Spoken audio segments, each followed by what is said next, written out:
Channel. இன்றைக்கி நாம் என்ன பார்க்க போகிறோம்னு பார்த்தீங்கன்னா, பல்வேறு நாடுகளும் நாடுகளின் பெயர்களும் அதை தான் பார்க்க போகிறோம்.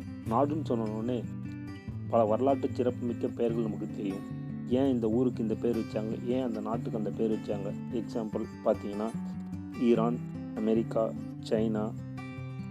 ஒரு நாட்டுக்கு எப்படி பேர் வைக்கிறாங்க, ஏன் அந்த பேர் வச்சாங்க. மறுபடியும் ஒரு உதாரணத்துக்கு பார்த்தீங்கன்னா, ஸ்வீடன், அதுக்கப்புறம் நம்ம இந்தியா.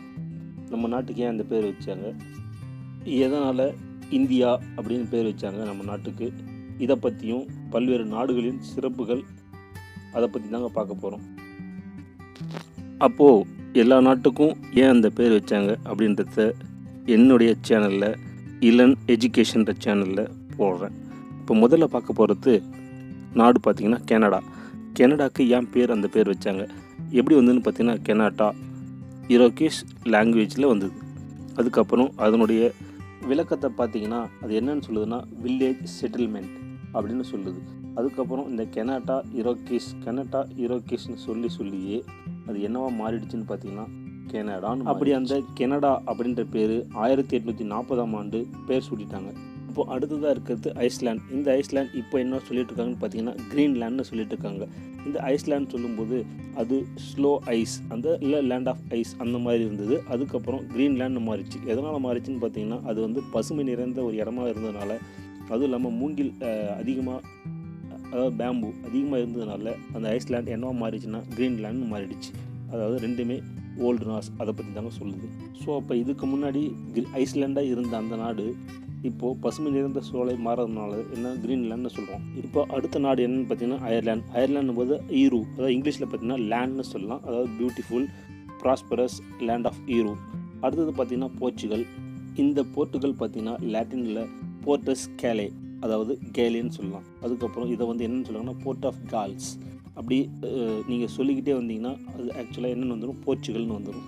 அதாவது லாட்டினில் இருக்க வேர்டு முதல் பாதி போர்ட்டஸ் வந்து போர்ட்னு மீன் பண்ணுது, கேலே அது வந்து கேர்ள்ஸ்னு மீன் பண்ணுது, அதனால் போர்ச்சுகல்னு வந்துடுச்சு. இப்போ அடுத்தது பார்த்திங்கன்னா ஸ்பெயினை வந்து ஸ்பேனியா அப்படின்னு சொல்கிறாங்க. அது எந்த லாங்குவேஜ்னு பார்த்தீங்கன்னா ஃபெனிஷியன் அப்படின்ற ஒரு லாங்குவேஜ். அதிலிருந்து ரோமன் எம்பையர் அவர் கொண்டு வந்தது தான் இது. அதாவது லேண்ட் ஆஃப் அன்சர்டைன் அது வச்சாங்க. அதுக்கப்புறம் நாளையில் ஸ்பேனியா அப்படின்றது ஸ்பெயின்னு மாறிடுச்சு. இதை லேண்ட் ஆஃப் ரேபிட்னு சொல்லலாம். இப்போ அடுத்தது பார்த்திங்கன்னா ஸ்காட்லாண்ட். இதை வந்து ஓல்டு ஐரிஷில் ஸ்காட்டி அப்படின்னு சொல்கிறாங்க. அதாவது குரூப் ஆஃப் கேல்ஸ்ன்னும் போது அவங்க பின்பற்ற மொழியை வச்சு அவங்க என்னன்னு சொல்கிறாங்க, லேண்ட் ஆஃப் த ஸ்காட்டி அப்படி சொல்லும்போது அது ஸ்காட்லாண்ட் அப்படின்னு மாறிடுச்சு. இப்போ அடுத்ததாக நம்ம என்ன பார்க்க போகிறோம் பார்த்தீங்கன்னா வேல்ஸ். அதாவது ஒரிஜினலாக இருக்க அந்த ஜெர்மன் லாங்குவேஜ் என்னென்னு பார்த்தீங்கன்னா வேல் ஹேஸ். அதாவது ஆக்சுவலாக அது என்ன மீன் பண்ணுதுன்னு பார்த்தீங்கன்னா ஃபாரினர், அதாவது வெளிநாட்டு இருக்கிறவங்க தான் மீன் பண்ணுது. ஸோ அதுக்கப்புறம் அது நாளடைவில் வேல் ஹேஸ் அப்படின்றது வேல்ஸ்னு மாறி வந்துடுச்சு. அதோட மீனிங் பார்த்திங்கன்னா ஆங்கிலோ சாக்சன் சொல்கிறாங்க. அடுத்ததாக நம்ம பார்க்க போகிற நாடு என்னென்னு பார்த்தீங்கன்னா இங்கிலாந்து. அந்த இங்கிலாந்து ஏன் அந்த பேர் வந்துச்சுன்னா, அது இயற்கையாகவே அங்கே வந்து நிறைய ஏஞ்சல் நிறைய வாழ்ந்ததுனால அது என்னென்னு சொல்கிறாங்க, லேண்ட் ஆஃப் ஏஞ்சல்ஸ்னு சொல்கிறாங்க. இதை வந்து ஆங்கிலோ சாக்சன் அப்படின்னு அதோட மீனிங் வந்து சொல்கிறாங்க, அதாவது ஏஞ்சல் லேண்ட். அதுக்கப்புறம் பார்த்திங்கன்னா அந்த லேண்ட் ஆஃப் யூனிட்டி அதையும் மீன் பண்ணுறது தான் இந்த இங்கிலாந்து பேர் வரல, ஏங்கிள் லேண்ட். அது எப்படி சொல்லலாம், சாக்சன் லேண்ட்னு சொல்லலாம்.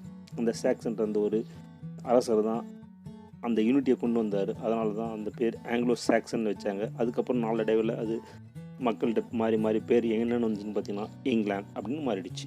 இந்த இங்கிலாந்து பேர் வரதுக்கு முன்னாடி அதை எப்படி சொல்லலாம்னு பார்த்தோம்னு சொன்னோம்னா ஏஞ்சல் லேண்ட் இல்லை சாக்சன் லேண்ட், அதாவது யூனிட்டியை தான் மீன் பண்ணுது.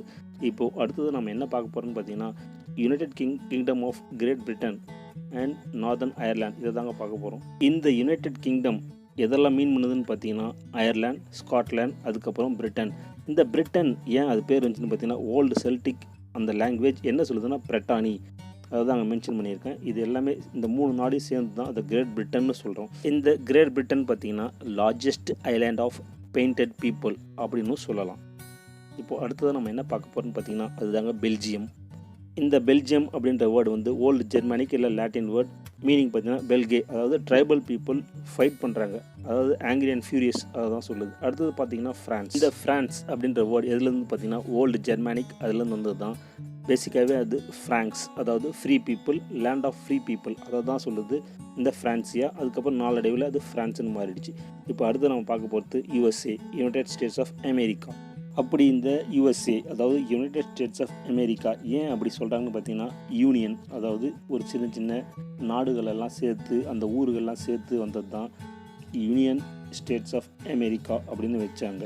நிறைய இண்டிபெண்டன்ட் ஸ்டேட்ஸ் இருந்தது, அது எல்லாத்தையுமே சேர்த்து யூனியன் ஸ்டேட்ஸ் ஆஃப் அமெரிக்கான்னு சொல்லிட்டாங்க. இப்போ அடுத்தது நம்ம பார்க்க போகிறது மெக்சிகோ. மெக்சிகோ என்ன சொல்லுது? மெக்சிகா, அதாவது எந்த லாங்குவேஜ் பார்த்தீங்கன்னா நோட்டல் லாங்குவேஜ். என்ன மீன் பண்ணுது பார்த்தீங்கன்னா வேலி ஆஃப் மெக்சிகா, அதை தான் மீன் பண்ணுது. இப்போ அடுத்து நம்ம பார்க்க போகிறது கியூபா. ஸோ அப்போ கியூபாவை ட்ரெயினோ லாங்குவேஜ்லேருந்து கொண்டு வந்தாங்க. மீன் இங்கே என்னென்னு பார்த்தீங்கன்னா அபெண்டன்ட் இல்லை கிரேட் பிளேஸ்னு சொல்லலாம். இப்போ அடுத்து நம்ம பார்க்க போகிறது வெனின்சுவேலா.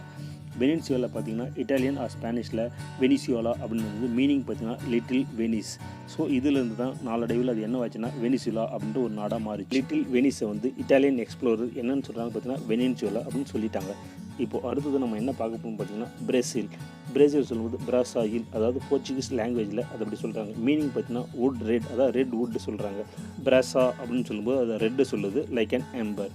இப்போது அடுத்தது நம்ம என்ன பார்க்க போகிறோம்னு பார்த்தீங்கன்னா அர்ஜென்டினா. அர்ஜென்டினா பார்த்தீங்கன்னா அர்ஜென்டோ, அதாவது இட்டாலியன் லாங்குவேஜில் அர்ஜென்டோன்னு சொல்கிறாங்க. மீனிங் பார்த்தீங்கன்னா லேண்ட் ஆஃப் சில்வர். ஸோ இதுலேருந்து நாளடைவில் அது என்னவாச்சு அர்ஜென்டினான்னு பேர் வந்துருச்சு. இப்போ அடுத்தது பார்த்தீங்கன்னா நெதர்லாண்ட், அந்த நாட்டை பார்க்க போகிறோம். நெதர்லாண்ட் போது ஓல்டு ஜெர்மானிக் வேர்ட் பார்த்தீங்கன்னா நெதர்லாண்ட்ஸ், அதுலேருந்து வந்தது. அதாவது மீனிங் பார்த்தீங்கன்னா த லோ லேண்ட்ஸ். இதுலேருந்து நாளடைவில் அது மாறி மாறி என்ன வந்ததுன்னு பார்த்தீங்கன்னா தி நெதர்லாண்ட்ஸ் அப்படின்னு பேர் மாறி வந்துருச்சு. இப்போ அடுத்ததாக பார்க்க போகிறது ஸ்விட்சர்லாண்ட்ஸ், அதாவது இதுவும் ஓல்டு ஜெர்மானிக் வேர்ட்ஸில் ஸ்கைவ்ஸ் அப்படின்னு பேர் இருந்தது. அதாவது மீனிங் பார்த்தீங்கன்னா land of strong or clear. Old ஜெர்மனில் ஸ்குவைஸ் அப்படின்ற வேர்டு என்னவா மாறிச்சு ஸ்விட்சர்லாண்டு மாறிடுச்சு. இப்போ அடுத்ததாக பார்க்க போகிறது இட்டாலி. இட்டாலின்னும் போது ஏன்ஷியன் க்ரீக்கில் இட்டாலியா, அதாவது லேண்ட் ஆஃப் கவுஸ். அங்கே நிறைய மாடுகள் இருந்ததுனால அது என்னன்னு சொல்கிறாங்கன்னா லேண்ட் ஆஃப் கவுஸ்னு சொன்னாங்க. இட்டாலியா நாளடைவில் அது மாதிரி இட்டாலி அப்படின்னு வந்துடுச்சு. இப்போ இதோட ஆரிஜின் எங்கன்னு கண்டுபிடிக்க முடியல. ஸோ அப்போ இதை வந்து லேண்ட் ஆஃப் வெனின்சுவேலான்னு, அப்படி இல்லைனா லேண்ட் ஆஃப் கேட்டில் அப்படின்னு சொல்லலாம். இப்போ அடுத்து நம்ம பார்க்க போகிறது கிரீஸ். அந்த நாட்டை பற்றி தான் பார்க்க போகிறோம்.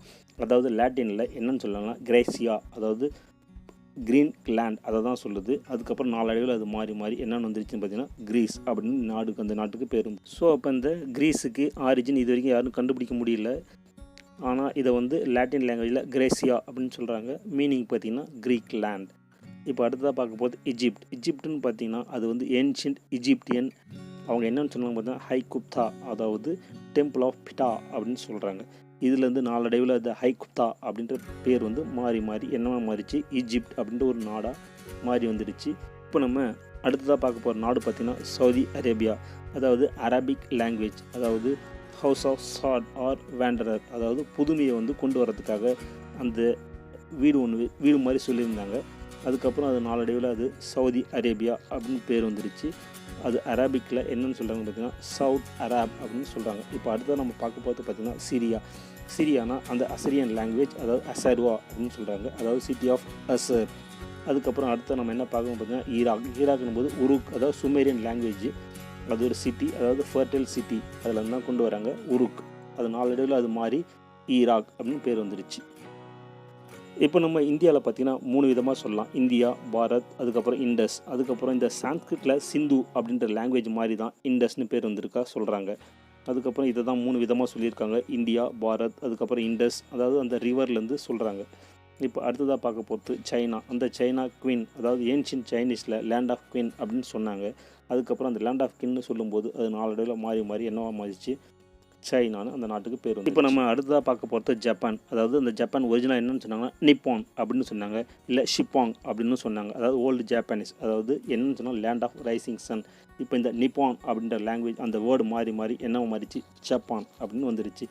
இப்போ அடுத்த நம்ம என்ன பார்க்க போகிறோம் பார்த்தீங்கன்னா கொரியா. கொரியாவில் பார்த்தீங்கன்னா ஓல்டு கொரியன் லாங்குவேஜ் என்ன சொல்கிறாங்கன்னா கொக்ரியா அப்படின்னு சொன்னாங்க, அதாவது மீனிங் பார்த்தீங்கன்னா ஹை சிட்டி. அதுக்கப்புறம் அந்த கொக்ரியா அப்படின்ற அந்த பேர் நாளடைவில் மாறி மாறி கொரியன் வந்துருச்சு. இப்போ அடுத்தது பார்க்க போகிறது ரஷ்யா. ரஷ்யானா ஓல்டு நாஸ், இது ஏற்கனவே பல இடத்துல சொல்லியிருக்கேன். லேண்ட் ஆஃப் மென், அதாவது யாரெல்லாம் வழி நடத்தி போகிறாங்களோ அதை தான் சொன்னது. அதை தான் நாளடைவில் அது மாறி ரஷ்யா அப்படின்னு பேர் வந்துருச்சு. அடுத்ததாக பார்க்க போகிறது ஸ்வீடன். ஸ்வீடன்னு சொல்லும்போது ஸ்வெரிஜ், அதாவது ஓல்டு நாஸ், இதுவும் அதாவது டொமைன் ஆஃப் ஸ்வீட்ஸ், அதை தான் மீன் பண்ணுது. அதுக்கப்புறம் அந்த டொமைன் ஆஃப் ஸ்வீட்ஸ்ன்னு சொல்லும்போது நாளடைவில் ஸ்வீடன்னு பேர் மாறிடுச்சு. இப்போ அடுத்த நம்ம பார்க்க போகிறது நார்வே. நார்வே என்பது ஓல்டு இங்கிலீஷ் லாங்குவேஜில் நார்த் வேக் அப்படின்னு சொல்கிறாங்க. மீனிங் பார்த்தீங்கன்னா நார்தர்ன் வே, அதாவது இங்கிலீஷ் அந்த கண்ட்ரிலேருந்து, இங்கிலாந்து கண்ட்ரிலேருந்து நார்தர்ன் வேல இருந்ததுனால அது நார்த் வேக், நாளடைவில் அது மாறி நார்வேன்னு பேர் வந்துச்சு. இப்போ அடுத்தது ஃபின்லாண்ட். ஃபின்லாண்ட் சொல்லும்போது ஃபின்லோன்டி, அதுவும் ஓல்டு நார்ஸ் லாங்குவேஜ்லேருந்து தான் வந்தது. அதாவது மீனிங் பார்த்தீங்கன்னா லேண்ட் ஆஃப் ஃபின்ஸ். இதுவும் இங்கிலாந்து பக்கத்தில் தான் இருக்குது. ஸோ அதனால அந்த பேர் கிட்டத்தட்ட ஒரே மாதிரி வச்சாங்க. அதனால தான் ஃபின்லேண்ட்னு பேர் வச்சுருக்காங்க. இந்த ஃபின்லேண்டுக்கு ஆரிஜினும் இன்னும் கண்டுபிடிக்க முடியல. அடுத்து டென்மார்க் வரும். டென்மார்க் ஓல்டு நார்ஸில் டெனோ மார்க், அதாவது மீனிங் பார்த்தீங்கன்னா டேனிஷ் மார்ச். இதை சொல்லிக்கிட்டே இருக்கும்போது நாளடைவில் டேனோ மார்க் அப்படின்றது டென்மார்க்னு மாறிடுச்சு. அதாவது மீனிங் பார்த்தோம் டேனிஷ் மார்ச். இப்போ அடுத்ததாக பார்க்க போகிறது ஜெர்மனி. ஜெர்மனி வந்து லாட்டின் ஆர் செல்டிக் லாங்குவேஜில் ஜெர்மேனியா. மீனிங் என்ன சொல்லுதுன்னு பார்த்தீங்கன்னா நெய்பர், அதாவது நெருங்கிய உறவினர்கள்னு சொல்கிறாங்க. அதுக்கப்புறம் ஜெர்மேனியா அப்படின்னு சொல்லும்போது நாளடைவில் அது சொல்லி என்ன மாறிடுச்சுன்னு பார்த்தீங்கன்னா ஜெர்மனி அப்படின்னு மாறிடுச்சு. அது மட்டும் இல்லாமல் ஜெர்மனின்னு சொல்லும்போது கண்டிப்பாக நமக்கு ஞாபகம் வர ஒரே பேர் ஹிட்லர். அடுத்ததாக பார்க்க போகிறது போலாண்ட். ஓல்டு வெஸ்ட் ஸ்லாவிக் லாங்குவேஜில் என்னென்னு சொல்கிறாங்க போலாண்ட்ஸ், அதாவது லேண்ட் ஆஃப் ஃபீல்ட்ஸ், விவசாய நிலம் அதிகமாக இருக்குதுன்னு சொல்கிறாங்க. அதுதான் போலாண்ட். இப்போ நம்ம அடுத்ததாக என்ன பார்க்க போகிறோம்னு பார்த்தீங்கன்னா ஆஸ்ட்ரியா. ஆஸ்ட்ரியானும் போது ஓல்டு ஜெர்மனிக் லாங்குவேஜில் ஆஸ்ட்ரிச்சி அப்படின்னு வந்துச்சு. மீனிங் பார்த்தீங்கன்னா தி ஈஸ்டர்ன் டொமைன். அடுத்த நம்ம பார்க்க போகிறது லிபியா. லேபு அப்படின்னு வந்தது. இது ஃபெனிஷியன் லாங்குவேஜில் சொல்கிறாங்க. ஆனால் ஆரிஜின் பார்த்தீங்கன்னா இதுவும் அன்கிளியர். இதோட மீனிங் பார்த்தீங்கன்னா வெஸ்ட் ஆஃப் நைல், அதோட மீனிங் அதுதான் சொல்கிறாங்க. அதுக்கப்புறம் லிபு அப்படின்றது நாளடைவில் அது மாறி லிபியா அப்படின்னு பேர் மாறிடுச்சு. இப்போ அடுத்ததாக பார்க்க போது எத்தியோப்பியா, அதாவது ஆன்டிடியோப்ஸ் அப்படின்னு சொல்லலாம். அதாவது ஏன்ஷியன் க்ரீக்கில் அவங்க வாழ்ந்து வந்த இடம்னு சொல்கிறாங்க. மீனிங் பார்த்தீங்கன்னா ஹார்ட் ராபர்ஸ், அதாவது இதய திருடர்கள்னு சொல்கிறாங்க. இந்த எத்தியோப்ஸ் அப்படின்றது நாளடைவில் எத்தியோப்பியான்னு மாறிடுச்சு. அடுத்ததாக பார்க்க போது மடகாஸ்கர். மடகாஸ்கர்னால் மிஸ் ஐடென்டிஃபிகேஷன் அப்படின்னு சொல்கிறாங்க. அதாவது கரப்ஷன் ஆஃப் மெகதிஷு, அதாவது சொமாலியன் சிட்டி அந்த நாட்டிலேருந்து வந்ததுனால நாளடைவில் அந்த பேர் மகதிஷு அப்படின்றது மடகாஸ்கர், அதாவது சிட்டியை மீன் பண்ணுது. இப்போ அடுத்ததாக நம்ம பார்க்க போகிறது ரிபப்ளிக் ஆஃப் காங்கோ. அதாவது காங்கோ எங்கன்னு பார்த்தீங்கன்னா கிகாங்கோ, அதாவது காங்கோ லாங்குவேஜ், அதாவது ஒன்று கூடுற இடம், அதாவது கேதரிங் பிளேஸ், அதுதான் மீன் பண்ணுது. அதுக்கப்புறம் அது நாளடைவில் கிகாங்கோன்றது ரிபப்ளிக் ஆஃப் காங்கோன்னு மாறிடுச்சு. அடுத்தது அங்கோலா. அங்கோலான்றது என்கோலா. காங்கோ லாங்குவேஜை பிளேஸ் ஆஃப் த கிங்னு சொல்கிறோம். அடுத்ததாக பார்க்க போகிறது பல்ஜேரியா. பல்ஜேரியாவில் வந்து டர்க்கிக் லாங்குவேஜில் பல்கா அப்படின்னு வந்துச்சு. மீனிங் பார்த்தீங்கன்னா டிஸ்டர்பர் இல்லை ஷேக்கர்னு சொல்லலாம். இப்போ அடுத்ததாக பார்க்க போகிறது ஆஸ்திரேலியா. ஆஸ்திரேலியா வந்து என்னன்னு சொல்லலாம் லாட்டின் லாங்குவேஜில் டெர்ரா ஆஸ்ட்ரேலிஸ். மீனிங் வந்து சதர்ன் லேண்ட். நாளடைவில் வந்து டெர்ரா ஆஸ்திரேலியாஸ்ன்றது ஆஸ்திரேலியான்னு மாறிடுச்சு.